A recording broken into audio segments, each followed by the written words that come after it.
பாரதி நிகழ்ச்சியோடு இணைந்து கொண்டிருக்கின்றோம். பாரதி நிகழ்ச்சியில் அடுத்த பகுதியான பெண்ணாளுமை பகுதியூடாக இணைந்து கொள்ளப் போகின்றோம். ஆளுமை நிறைந்த பல பெண்களினை அடையாளப்படுத்துகின்ற ஒரு பகுதியாக இந்த பகுதியானது அமைந்துள்ளது. அதாவது இன்றைக்கு இருக்கக்கூடிய காலகட்டத்தில் எவ்வளவுதான் இந்த உலகம் வளர்ந்திருந்தாலும் இன்றைக்கும் ஏதாவது ஒரு இடங்களில் ஏதாவது ஒரு தயக்கங்கள் இருக்கும் பெண்களுக்கு அவர்களுடைய துறை சார்ந்து அவர்கள் வளர்வதற்கு. ஆகவே இந்த பகுதியின் மூலமாக இப்படி தயங்குகின்ற ஒவ்வொரு பெண்களுக்குமே நிச்சயம் இந்த பகுதியில் இடம்பெறுகின்ற நேர்காணல் அவர்களுக்கு ஒரு தைரியத்தை கொடுக்கும் அப்படின்னு சொல்லி நாங்களே நம்புகின்றோம். ஏனென்று சொன்னால் இந்த பகுதியில் இணைந்து கொள்கின்ற ஒவ்வொரு ஆளுமை நிறைந்த பெண்மணிகளும் தங்களுடைய தடைகள் கஷ்டங்கள் எல்லாவற்றையுமே தகர்த்தறிந்து எப்படி இந்த இடத்திற்கு அவர்கள் வளர்ந்திருக்கின்றார்கள் என்பது பற்றிய முற்றுமுழுதான அவர்களுடைய நேர்காணலாகவே இந்த பகுதியானது அமைந்துள்ளது. இந்த வாரமும் ஒரு ஆளுமை நிறைந்த பெண்மணியினுடைய நேர்காணல் உங்களுக்காக தயாராக இருக்கின்றது. அதைத் தொடர்ந்து பாரதி நிகழ்ச்சியோடு இணைந்திருக்கலாம்.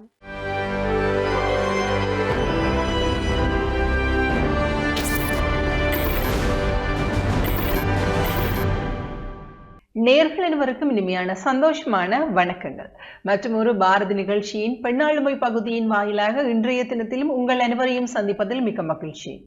பெண்ணாளுமை பகுதியின் வாயிலாக எங்களுடைய பிரதேசத்தில் இருக்கின்ற பல ஆளுமை நிறைந்த பெண்களை உங்களிடத்தை அறிமுகப்படுத்தி வைப்பதும் அது மாத்திரமல்லாமல் அவர்கள் சார்ந்த சிறியதொரு நேர்காணல் பகுதியாகவும் தான் இப்பகுதி அமைந்திருக்கின்றது. அந்த வகையில் இன்றைய நாள் எங்களுடைய நிகழ்ச்சியின் வாயிலாக ஆசிரியை திருமதி தயாளினி சிவநாதன் அவர்கள் தான் இந்த நிகழ்ச்சியின் வாயிலாக இணைந்து கொண்டிருக்கின்றார். அவரையும் நிகழ்ச்சியின் வாயிலாக உள்ளிருத்துக் கொள்ளலாம். வணக்கம் மிஸ். வணக்கம்.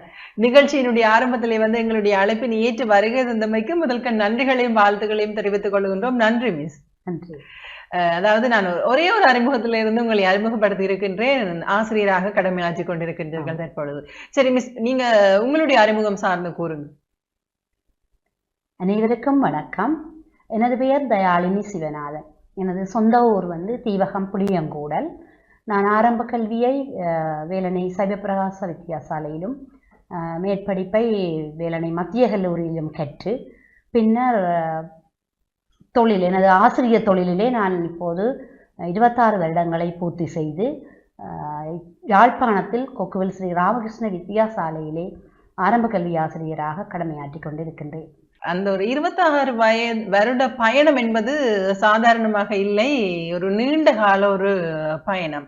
இந்த ஆசிரியர் துறைக்குள் நீங்கள் வர வேண்டும் என்ற ஒரு ஆர்வம் உங்களுக்கு எப்பொழுதில் வந்து? ஆரம்பத்திலே நீங்க விரும்பி வந்த ஒரு துறையா அல்லது போனால் எதேர்ச்சியாக இந்த துறைக்குள் நீங்கள் நுழைந்து? இல்லை, எனக்குமே ஒரு தொழிலில் விருப்பம். அதோட இந்த கற்பிக்கிற தொழிலில் கூடுதலான எனக்கு ஒரு ஆர்வம் இருந்தது. அதோட எனது தந்தையாருக்கு நான் எப்படியாவது ஒரு தொழிலில் சேர்ந்துருவணும்ன்ற ஒரு ஆர்வம். அந்த முயற்சியால் நான் என்னை பயிற்சிப்படுத்தி நான் முயற்சி எடுத்து ஆசிரியர் தொழில்களே நிச்சயமாக. அதாவது கூறுவார்கள், ஆரம்ப காலகட்டத்தில் பெற்றோர்களுடைய விருப்பத்திற்கு தான் பிள்ளைகள் எப்படியாவது திணித்தின்றாலும் அந்த துறைக்குள் உள்ளீர்த்து விடுவார்கள். அந்த ஒரு நிலைமை தற்காலத்தில் மாறிக்கொண்டு வருகின்றது. பெற்றோர்களும் சரி, பிள்ளைகளுடைய ஆசையை பிள்ளைகளுடைய விருப்பத்துக்கே விட்டு விட்டார்கள். இருந்தாலுமே உங்களுடைய அப்பாவினுடைய ஆசையை நீங்கள் நிறைவேற்றி வைத்திருக்கின்றீர்கள் ஆசிரியர் துறையின் வாழ் பயணித்து. சரி, அந்த ஆசிரியர் துறை சார்ந்த பயணத்தை எங்களுடன் பகிர்ந்து கொள்ளுங்கள்.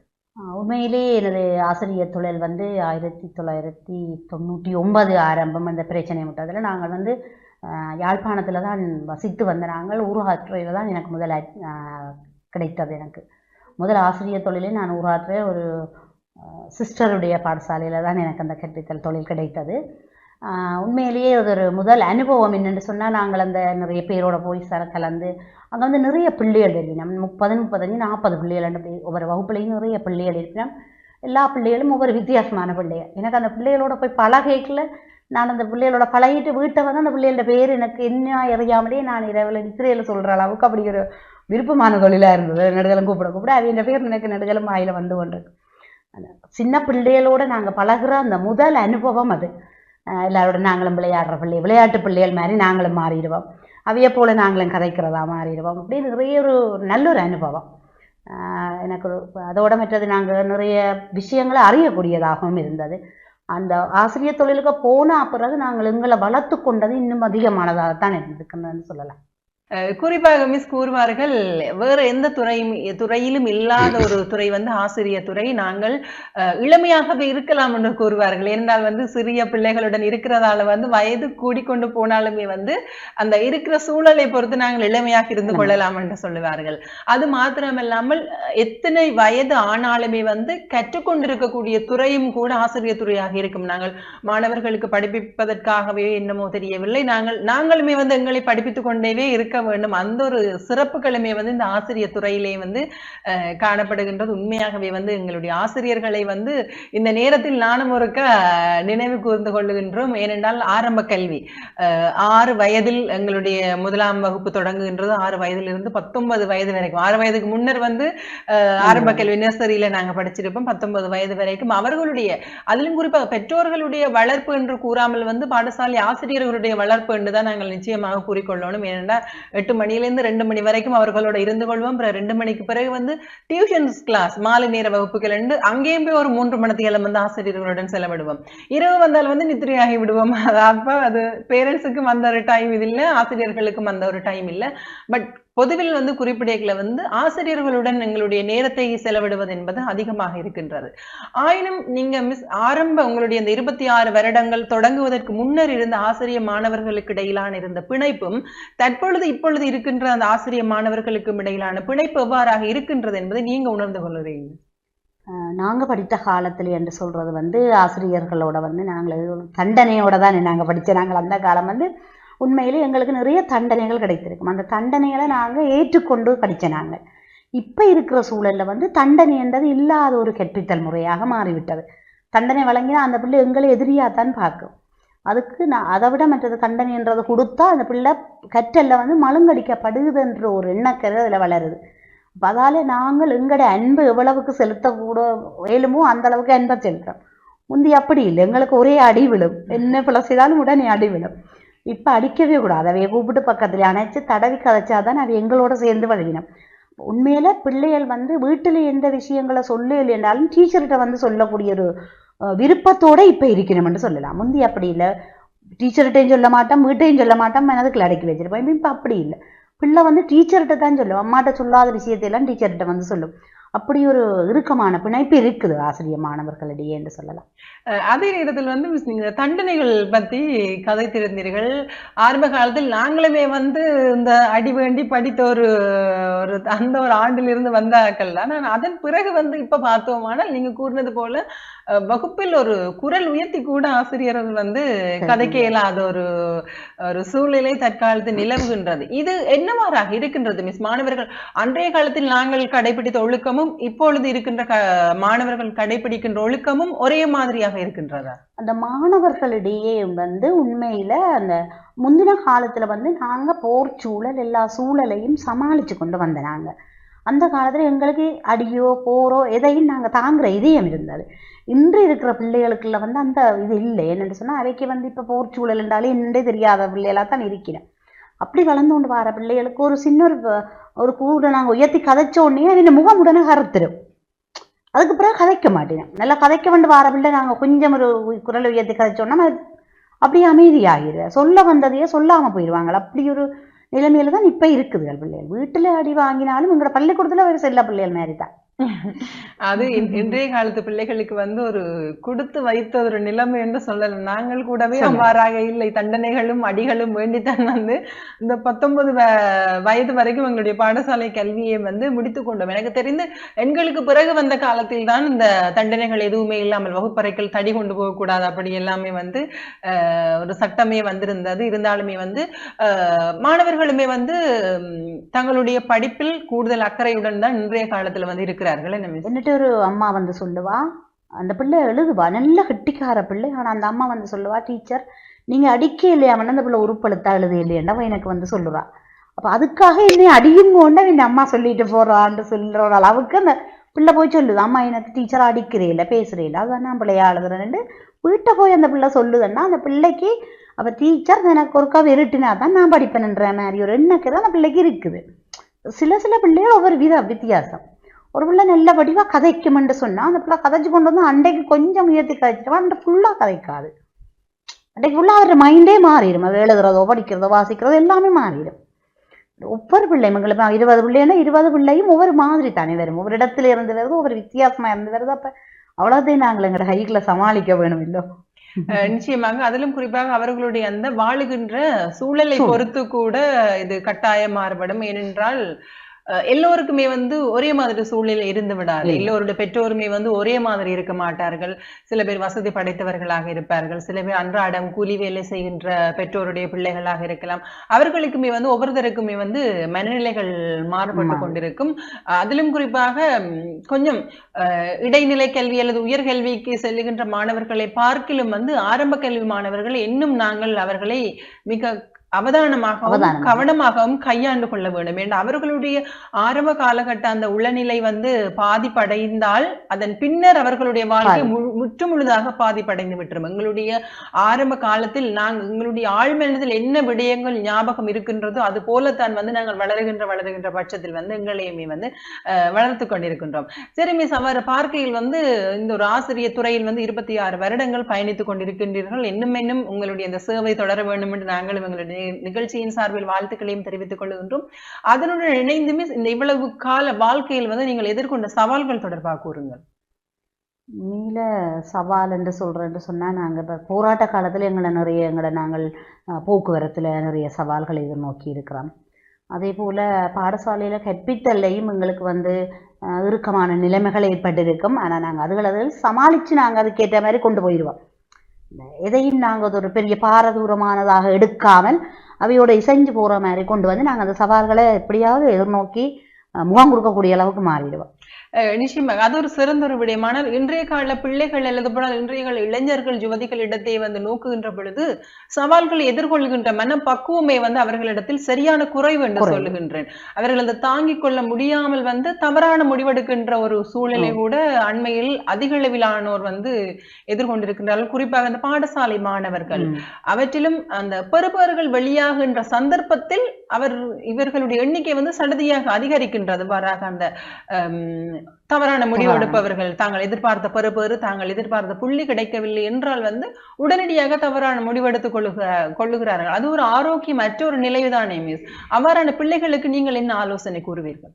அவர்களுக்கு வந்து உண்மையிலே அந்த எதையும் தாங்குற ஒரு ஒரு தோல்வியை எதிர்கொள்கிற ஒரு தன்மை அவர்களிடம் வேற இல்லை. வெற்றி தான் எங்களுக்கு முக்கியம், நாங்கள் வெற்றி அடையணும் என்ற ஒரு எண்ண குறிக்கோளைத்தான் அவை கொண்டு போகினமே ஒழிய அவர்களிடம் ஒரு தோல்வி வந்தால் இந்த தோல்வியிலிருந்து நான் எவ்வாறு மீளலாம் என்று சிந்திக்கிற தன்மை அவர்களிடம் இல்லை. அதை வந்து எப்படி ஊற்றுறது, அதை வந்து நாங்கள் பிள்ளைகளுக்கு அந்த தோல்வியை வேற செய்ய வேணும். அவைக்கு அந்த தோல்வியிலிருந்து நீ எப்படி மீண்டு வரணும்ன்றதை நாங்கள் அவைக்கு அனுபவம் மூலம் காட்டி கொடுக்கணும். அப்போதான் அந்த பிள்ளை இது வந்தால் நான் இப்படி செய்தால் நான் இன்னும் வளரலாம், இந்த இடத்துல இருந்து நான் என்னை எப்படி மாற்றி கொள்ளலாம் என்று ஒரு தன்மை அந்த பிள்ளைக்கு தானாக எழ வேண்டும். அப்படி எழுந்தால் அந்த பிள்ளை தான் மற்ற எண்ணத்துக்கு போகாது. நிச்சயமாக. ஏனென்றால் வந்து இன்றைய காலத்தில் எல்லோருமே ஒரு சொகுசான ஒரு ஆடம்பரமான வாழ்க்கைகள் தான் வந்து நாங்க வாழ்றோமே. நீங்க கூறினது போல வந்து யாருக்குமே தோல்வியை வந்து எதிர்கொள்ளுகின்ற ஒரு மனப்பக்குவம் யாருக்கும் இல்லை. ஆனால் கட்டாயம் அவர்களுக்குமே வந்து நீங்க கூறினது போல ஒரு தோல்வியை எதிர்கொள்ளுகின்ற ஒரு சந்தர்ப்பத்தை உருவாக்கி நாங்கள் அனைவருமே கொடுக்க வேண்டும். ஏன்னால் அது அவர்களுக்கு ஒரு படிப்பினையாக இருந்து கொள்ளும். வாழ்க்கையில் ஒரு பாரதூரமான முடிவு எடுப்பதற்கு இதுவே ஒரு சிறந்த படிக்கல்லாக இருக்கும் என்று நினைக்கின்றேன். அத்துடன் மிஸ், உங்களுடைய இவ்வளவு கால இந்த பயணத்தில் வந்து உங்களுக்கு பக்கபலமாக இருந்தவர்கள் யார்? எனதுக்கு பக்கபலம் என்று சொல்றது உண்மையிலே எனது கணவன், எனது மகன் எல்லாருமே எனக்கு எந்த விதத்திலையுமே எனக்கு என்னுடைய தொழிலுக்கு பங்கம் பாரம்பரிய என்னோடையே ஒத்துழைக்கக்கூடிய ஒரு நல்ல குடும்பம் எனக்கு. என்னுடைய பெற்றோராக இருந்தாங்க, என்னுடைய உறவினர்களான நண்பர்கள் கூட என்னை ஊக்குவிக்கிற அளவுக்கு என்னுடைய சுற்று வட்டமே எனக்கு ஒரு பக்கபலம் என்று சொல்லலாம்.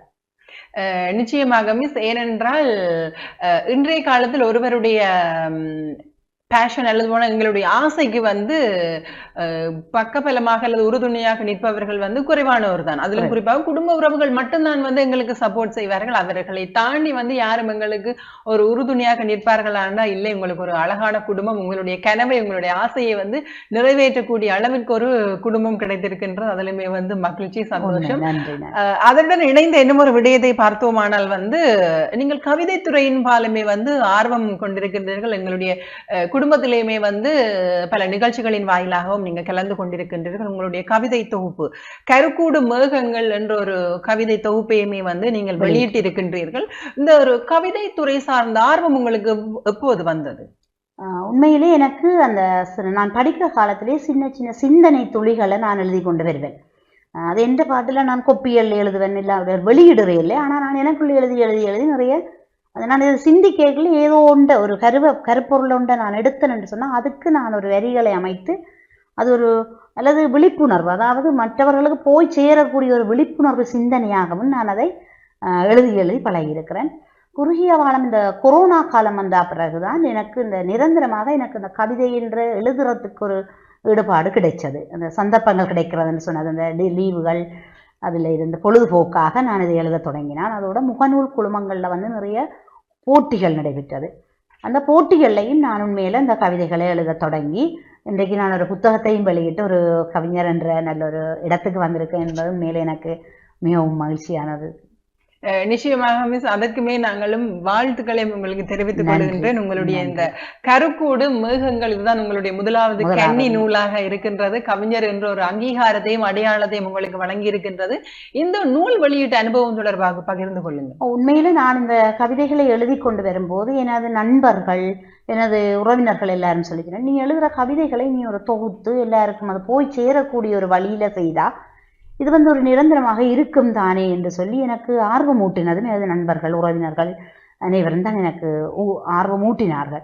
அந்த வகையில் நான் எழுதின கவிதைகளை எல்லாத்தையும் நான் சும்மா செய்து பார்ப்போம்னு செய்துட்டு எனக்கு என்னை வளர்த்த ஒரு ஒரு கவிஞர் தான் அவ சொன்னா, நீ செய்வில்லை, நான் உனக்கு எல்லா ஒத்துழைப்பையும் செய்வேன் என்று சொல்லி அவாண்ட வழிகாட்டலின் கீழ், அதாவது அந்த உடுவிரோக்கலா என்று சொல்லி ஜாலிசை தடாகத்தின் நிறுவனர், கவிதை குழுமத்தின் நிறுவனர், அவ எனக்கு ஒரு உண்மையில ஒரு பக்கபலமாக இருந்து என்னை வழிப்படுத்தி இந்த புத்தகத்தை வெளியிட செய்திருந்தார். இந்த புத்தகத்துக்கு கருக்கூடு மேகங்கள் நானே என்னுடைய கற்பனையில் வந்த தலைப்பு தான் அந்த பெயர். வெளியிட்டு உண்மையில நான் ஒரு இதால என்னை ஒரு மகிழ்ச்சி, எனக்கு ஒரு என்னை அறியாத ஒரு மகிழ்ச்சி. எனது கணவன் கூட இந்த புத்தகத்தை நான் வெளியிட்ட பிறகு உண்மையில சந்தோஷமா இருந்தவர். இவ்வளவு பேரும் தன் மனைவி இந்த புத்தகத்தை பாக்கினம் வாசிக்கினம் இவ்வளவு பேர் பாராட்டினம். அப்புறம் உண்மையில அவரும் அதுக்கு பிறகு நில கொஞ்சம் இந்த கவிதை எழுதுறதுக்கு இன்னும் ஆர்வம் கூட்டக்கூடியவராக இருந்தார் என்று சொல்லலாம்.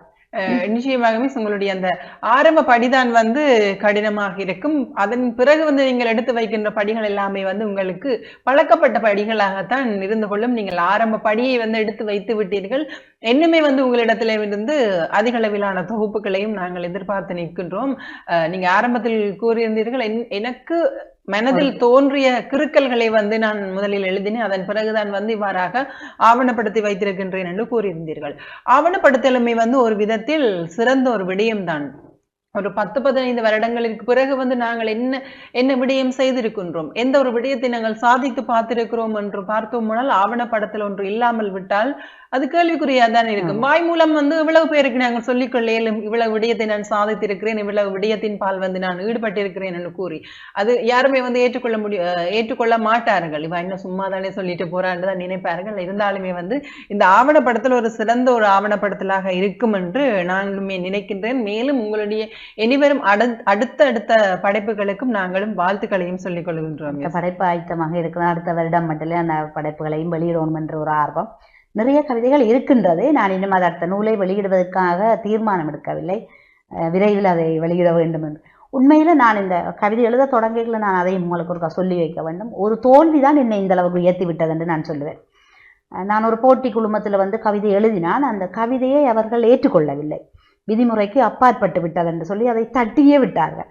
அப்போ நான் அந்த இடத்துல யோசித்தேன், நான் இந்த தட்டுப்பட்ட கவிதையை நான் ஏன் விட வேணும் என்று சொல்லி திருப்பி எழுதி அடுத்த முறை பாராட்டு கிடைச்சது. அதுக்கு பிறகு சிறப்பு சான்றிதழ் கிடைச்சது. அப்படியே தொடர்ந்து தான் அந்த குழுமத்திலிருந்து மற்ற குழுமங்களுக்குள்ள போய் இன்றைக்கு இந்த அளவுக்கு வந்திருக்கிறேன் என்று சொன்னா உண்மையிலே எனக்கு ஒரு பெருமை தான்.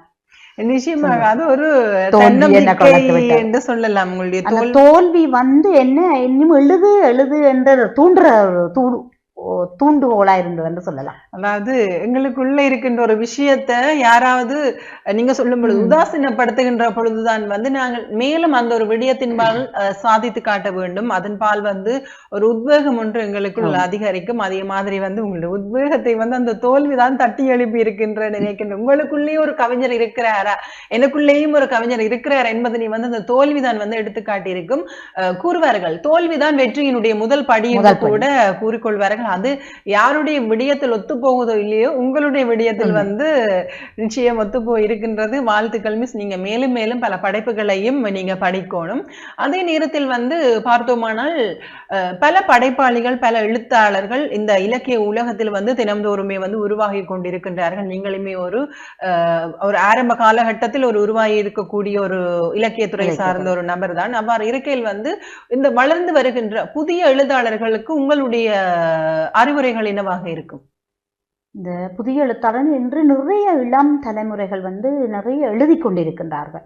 அவர்கள் இந்த எழுத்துத்துறைகளை பயணிக்கிறதுக்கு அவர்கள் பயப்படுகிறார்கள் என்ற ஒரு தன்மை ஒன்று இருக்குது. என்று சொன்னால் நான் எழுதுறது சரியோ அப்படி ஒரு எண்ணத்தை தங்களுக்குள்ள வளர்த்து கொள்ளினேன். உண்மையிலே அவை எழுத தொடங்க வேணும். என்னால் முடியும் என்ற ஒரு எண்ணத்தோடு அவை தொடங்க வேணும். அதோட நிறைய வாசிக்க வேணும். எவ்வளவுக்கு நாங்கள் வாசிக்கிறோமோ அது எங்களோட மனதுக்குள்ள படிஞ்சிடும். அதை வச்சுக்கொண்டு நாங்கள் இது எப்படி எழுதலாம், இது எப்படி எழுதலாம்ன்ற தன்மைக்கு கொண்டு வரலாம். எல்லாருடைய மனதுக்குள்ளையும் ஏதோ ஒன்று இருக்குது. அதை வெளியில கொண்டு வர்றதுக்கு அவைக்கு பயம். அதுதான் ஒரு பிரச்சனையோ இல்லையா, மற்றபடியும் ஒன்றும் இல்லை. உண்மையில இருக்கு, ஒவ்வொருத்தருட்டையும் ஒரு திறமை இருக்குது. அதை தங்களுக்கு தட்டி எழுப்பி கொண்டு வர்றதுக்கு அவைக்கு ஒரு ஊக்கி ஒன்று தேவை. அது இப்போ நாங்களா இருக்கலாம். நாங்கள் சொல்லே அந்த பிள்ளைகள் அதை கேட்டுட்டு ஓனானருக்கா எழுதி பார்ப்போம் என்று நினைத்தால் என்ன, ஏன் எழுத முடியாது என்று என்னால் எழுத தெரியாதுன்றது சொல்லக்கூடாது. ஏனென்றா ஒரு வரி எழுதினா அதுக்கு அடுத்த ஒரு வரி வரத்தானே வேணும். அந்த வரியை நாங்கள் அதை சரியா எழுதி கொண்டு போனா சரிதானே. யாருமே தமிழ் தெரியாதுன்னு இல்லை தானே. உண்மையில எல்லாருமே நாங்கள் தமிழ் தெரியும் எங்களுக்கு. அந்த தமிழ் இலக்கணத்தோடு எழுதுவோம் இல்லை. நீங்கள் உங்களுக்கு வாரது எழுதுங்கோ, எழுதி போட்டால் அதை இன்னொரு ஆள்கிட்ட காட்டுங்கோ, இதை திருத்தி தரட்டும். அதில் இருந்து நீங்கள் வளர்ந்து கொண்டு வரலாம். உண்மையில உங்களை வழிப்படுத்தக்கூடிய உங்களுக்கு நண்பரோ அல்லது உறவினரோ அல்லது ஆசிரியரோ யாரோ இருப்பினும் அதையிட்டு உங்களோட உதவியை கேட்டு நீங்கள் உண்மையில வளர்ந்து வந்தால் எங்களோட தமிழையும் வளர்க்கலாம், உங்களையும் வளர்க்கலாம். எதிர்காலத்தில் உண்மையில நாங்கள் ஒரு நல்லொரு எங்களோட தமிழ் படைப்பால நாங்கள் உயர்ந்து வாழலாம் என்றதான் எனது ஆசை. நிச்சயமாக மிஸ். அதாவது பழக பழக பாலும் பழகும் என்று சொல்லுவார்கள். பழக பழகத்தான் எந்த ஒரு விடயமே பயிற்சி, நிறைய பயிற்சி. அதாவது அடிக்க அடிக்க என்ன அம்மையின் நகரம் என்று சொல்ற மாதிரி, அப்ப எறும்பூர கற்குழியும் என்ற மாதிரி அப்படியான அந்த அதுகளை வச்சுக்கொண்டு நெடுதலம் பயிற்சி செய்வோம். நான் வீட்டிலையும் அதை தான் சொல்றேன். நீங்க திருப்பி திருப்பி பயிற்சி ஒன்று எழுதி பார்க்கறது, அதை திருப்பி எழுதுறது, அப்படி பயிற்சி செய்து கொண்டு வர கட்டாயம் முன்னேறலாம். இல்லை, எல்லாருமே தங்களோட பயிற்சியால தங்களை முன்னேற்றி கொள்ளலாம். எதுவரைக்குமே ஒன்றும் தெரியாதுன்ற அளவிலே இல்லை. மனிதனாக ஒரு பிள்ளை பிறக்கும் போது அவர் வெறுமையா பிறக்கிறார். அதுக்கு பிறகுதானே அவர் எல்லாத்தையும் தனக்குள்ள சேர்க்கிறார். அப்ப அந்த சேர்க்கிறதுக்குள்ள இதுவும் வரும். ஒன்றுன்னா நாங்கள் சேர்த்து கொண்டு போறோம். அந்த பிள்ளை பொக்கிசம் தானே, அதுக்குள்ள பொக்கிசம். அந்த பொக்கிசத்தை கவனமா பாதுகாத்து அந்த பொக்கிசத்தை உருவாக்கி கொண்டு வரதை எழுதுறாங்க. அது ஒவ்வொருத்தருடைய தனித்திறமை என்று கூட சொல்லிக் கொள்ளலாம். அதே நேரத்தில் மிஸ் இந்த வாசிப்பு பழக்கம் தொடர்பாக நீங்க கூறியிருந்தீர்கள். நாங்கள் புதிதாக ஒவ்வொரு படைப்புகளையும் வாசிக்கின்ற பொழுதுதான் எங்களுக்குள்ளே புதிய சொற்கள் ஊற்றெடுக்க தொடங்கும். அதை நாங்கள் எழுத்து வடிவில் கொண்டு வருவதற்கு இலகுவாக இருக்கும். இன்றைய கால இந்த மாணவர்களிடையே வாசிப்பு பழக்கம் எவ்வாறான நிலைமையில் இருக்கின்றது? உண்மையிலே இன்றைய காலத்துல இருக்கிற பிள்ளைகளுக்கு புத்தகத்தை வாசிக்கிறதுன்றதுல ஒரு பின்னடைவான ஒரு நிலைமை. நிறைய புத்தகத்தை பார்த்தோன்னே ஐயோ இவ்வளவத்தையும் வாசிக்க வேணுமா என்று ஒரு எண்ணம் அவைக்குள்ள தோன்றுது. அப்படி தோன்றக்கூடாது. மற்றது பிள்ளைகள் இப்போ என்ன செய்யணும், ஃபோனில் மற்றது கம்ப்யூட்டரில் அப்படியே இறக்கி போட்டு அதில் வச்சு அப்படியே டவுன்லோட் பண்ணிவிட்டு அதில் வச்சு வாசித்தோன்னே இப்போ கம்ப்யூட்டரில் வாசிக்கிறோம் தானே என்று போட்டு அப்படி வாசிச்சுட்டு விட்டுறீங்க.